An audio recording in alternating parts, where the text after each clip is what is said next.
We've been following this throughout the night. We've got Angelina Salcido and Rafael Lopez who are in Des Moines. They're near 57th and Hickman, where that rain has been tremendous tonight. They've been bringing us reports of people rescuing others from the cars. This is not the first time that Des Moines, especially this neighborhood, has seen flooding quite at this level. Well, this large basketball tournament can really get you into the spirit of hoops, whether it's watching or playing them. This is right along Grand Avenue. Want to see exactly how wide this pothole is. This was a truly terrifying time for Dewey and his entire family. They were in their basement, huddled together. They didn't know the storm was over until they looked out this window and then saw these branches. It is the city's 9th homicide of the year. Local 5's Erica Rankin has been downtown following this story all afternoon. Erica, what's going on with the perimeter right now? And that means it's parenting responsibilities, duties, costs, basically everything would be split right down the middle for both the mother and the father in these custody disagreements.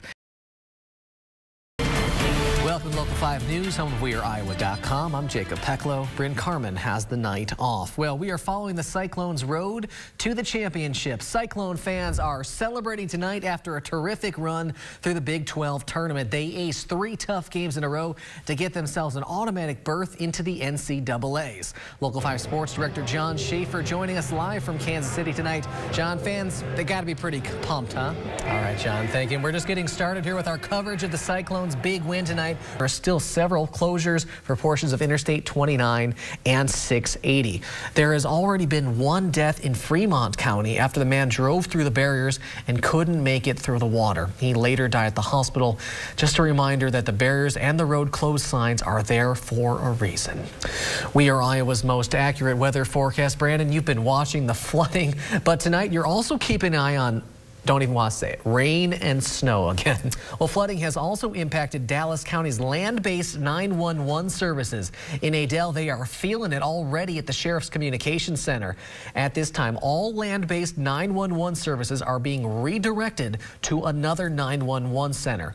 That center will forward all of your information over to Dallas County.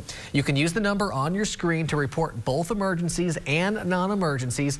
CenturyLink has been working to fix the issue. The Dallas County Sheriff's Office says this does not affect its wireless 911 services. Meanwhile, Centerville police are cracking down on speeders this weekend. There was an increased traffic enforcement presence at the entrance to the Indian Hills Community College as well as a daycare center. That's at the intersection of North First and West Franklin. There they stopped about 20 cars in about an hour and a half's time and issued out several warnings to drivers. The number would have been even higher, but they were unable to stop everyone driving by. Now, if you live around that area, beware. This crackdown is going to happen again within the next 2 weeks. But next time, they're not going to issue just warnings. They're going to issue tickets. Developing right now, a PhD student from Iowa City found dead in a national park in Utah. He fell more than 500 feet to his death. 33-year-old Jonathan Hogue was a hiker and backpacker who was known to hike some long distances, and his dream was to one day become a park ranger. Utah police say Hogue was hiking near an overlook at Island in the Sky in the Canyonlands when he went missing. A search began on Tuesday and ended when he was found on Friday. The local sheriff's office is continuing its investigation tonight to determine just how exactly Hogue may have gone off of the path. Meanwhile, 3 people are in the hospital tonight with serious injuries after a head-on crash in northern Polk County. It happened in the 4800 block of Northeast 94th Avenue. That is just east of Bondurant. The Polk County Sheriff's Office says 1 woman and 2 men, all of them in their 20s, were involved in it. Deputies are not sure what exactly led to the crash, but they are still investigating tonight. Meanwhile, Local 5 is your local election headquarters, and Democratic presidential candidate Cory Booker is in Iowa again. He's visiting multiple places this weekend, including Des Moines, Indianola, and Ames. Senator Booker held his meet and greet in Indianola at the Annalise Winery this evening and spoke to his platform, including green technology. Booker has been a leading proponent of a new Green Deal. We'll have much more with Senator Booker on Local 5 News. Our political team has a one-on-one interview scheduled with him tomorrow. Look for that on our political show This Week in Iowa next week. Moving on now to tonight's big national headline. In Washington this week, lawmakers took a closer look at rural broadband possibilities, specifically how to ensure both quality and availability improves in country communities. Local 5's Washington correspondent Alexandra Limon explains why some companies are concerned about the new rules. Trey Fulbright, a student at Iowa State, took this while he was on campus in Ames today.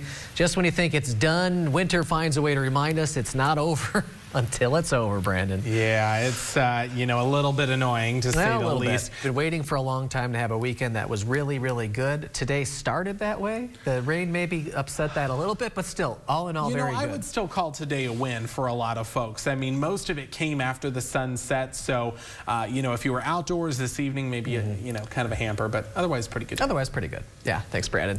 Still ahead, the Cyclones' victory came against an opponent who has frequently been a thorn in their sides. How'd they get the better of Kansas this time around? All right, so a lot of folks are dealing with a little light rain, little light snow, but I promise it's over by tomorrow. Lots of sun. That's right. Look forward to 60 by the end of the week. We'll see you back here tomorrow night at 5:30.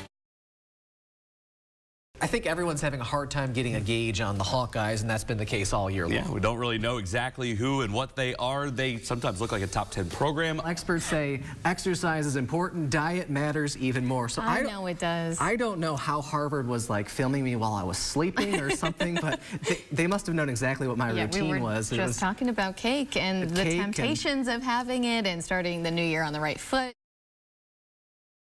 Rescuers out here in Mills County first learned on Sunday night when they were actually trying to rescue a horse that there were 30 dogs on the other side of this water.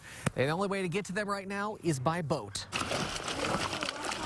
Wastewater deep. So we're going to walk into a situation of cars and just other home stuff sitting back there floating around to get to these animals. Yep. That task was a tall one. The current's going to be a big issue. The water level's rising. It's got to be a quick but calm manner to get out there and back. You got it? You got it. And it meant traveling in groups just to get across the water.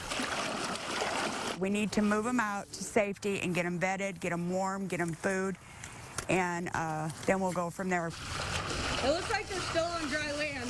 But the water isn't only high, it's actually filthy. Amy, if you want to let go, I have control of the canoe. Oh, I don't want to let go. Okay. And once they get to the dogs, they're not all eager to get out. Some are timid, some are not. It's going to be a hit and miss on how this works out. We're going to try to get the more timid ones out first and then base from that situation on where to go. Volunteers worked methodically to round up the dogs, who were all scattered across the property. There was a definite sense of urgency to get all of this done, too. I need it, yeah. You got mud slipping out from underneath you as to our trail is a driveway, a dirt gravel driveway. Yeah, go ahead, wants to come along. Well, let's get them.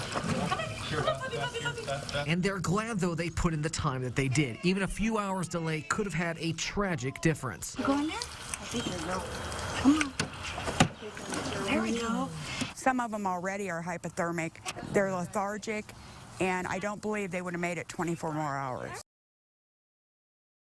Our dad would make us help out clean up areas in surrounding towns and our own. Growing up in Oklahoma, Dewey Bass has been in the middle of tornadoes before. We were always okay. This time, I had my kids and my wife and people I really cared about. And that was the first thing, you know, get them to safety. And I'm fine. I've been through it before, but at the same time, I got a little scared when my ears popped. Dewey says the skies were blanketed and he knew something bad was about to happen. It just got dark right away, just all of a sudden, and then electric went out. And I got the kids rounded up, and we never had a plan. This was a truly terrifying time for Dewey and his entire family. They were in their basement huddled together. They didn't know the storm was over until they looked out this window and then saw these branches right in front of their house. It's terrible. This was home. But even in this trying time, Dewey looked for others to help. Our neighbor, she's an older lady, checked on her right away, and she was fine. Pulled some limbs out of her window. So she was happy with that. Right in there. See that? Next door, his neighbor was dealing with his own heartbreak. All this porch broke it. All those trees making a big noise. For now, they're not dwelling on what they lost, but instead, they're focusing on what they still have. My family is okay. Yeah, my daughter called me, and what happened? I'm okay. I'm okay. We're okay, and that's what matters. 46 rumble. Down. The Creston Panthers may not be the flashiest football team, but the coaching staff is committed to developing its talent. We call him Coach Tanner. He's a big part of the team. I think we feed off him a lot, his excitement. Good. Tanner Webb has been on Brian Morrison's staff for 9 years now. He was interested in helping as a freshman.